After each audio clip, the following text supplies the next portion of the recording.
लाहौर के एक मुकामी इंस्टीट्यूट में यूएस कॉन्सुलेट लाहौर के ताउन से कोगीटो यूथ परफॉर्मिंग आर्ट्स फेस्टिवल के आखिरी रोज जहां मुख्तलिफ कॉलेजेस के तलबा ने गीत पेश किए, वहीं बहुत से अंडरग्राउंड बैंड्स ने जानदार परफॉर्मेंसेस पेश करके तकरीब का माहौल गरमा दिया।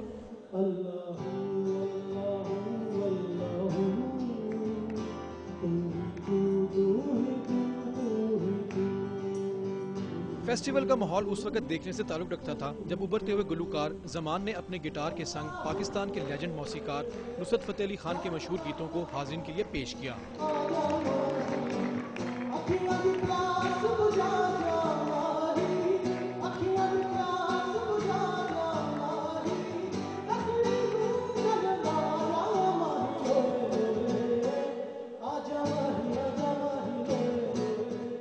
वहीं दूसरी जानिब खूबरो गुलूकारा ने मुंह से बीट बॉक्स पर गीत पेश करके हाजरीन को बरते हैरत में डाल दिया।